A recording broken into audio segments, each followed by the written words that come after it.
Why are financial systems in the West collapsing? What is really going on? In this video, I will explain to you what no one explains to you. Laid out, clear and understandable, even for a 5-year-old. But before I start, why don't you check the link in my bio? If you want to learn more about investing and economics, because the best time to learn something new and make a positive change in your life is right now. Anyways, let's get started. You probably are thinking I'm going to talk about inflation itself or the Federal Reserve or something. But that's not what I'm going to talk about.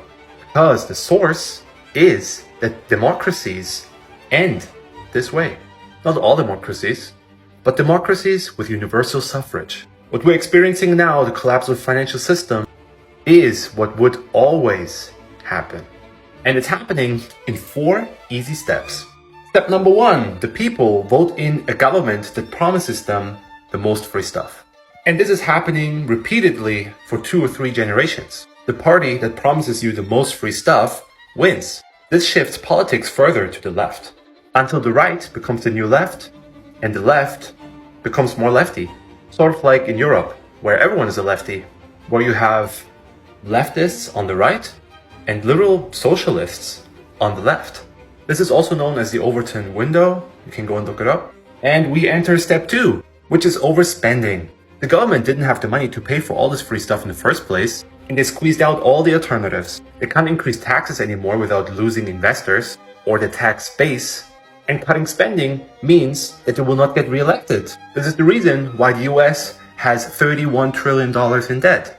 What do you do now? Well, you print money, which causes horrible inflation. And this brings us to step 3. The people get angry about the inflation and want the government to do something. Capitalism failed us. Those greedy corporations just want profits. And politicians overseas cause the inflation we have here. Everything is blamed except the government, which is just a tool for the people. And what the government does is impose price controls and windfall profit taxes, which is happening in Europe right now. Anyways, this brings us to step 4, hungry and angry people, which could overthrow you. So you have 2 choices. Either you go the Venezuelan route, where you just cause hyperinflation and go bankrupt, and people have to eat their pets and zoo animals.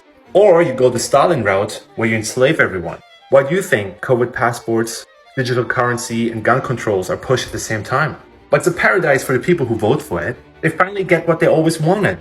Work for that basic income on that state farm. Believe it or not, there's a place that has free healthcare, free housing, free food, and you get free hugs from behind.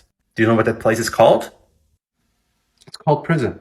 Anyways, I'm trying my best to get you informed on my premium newsletter and help you to preserve your wealth in this situation. I even wrote a whole guide about exactly that. Think about it, links in my bio. Take care.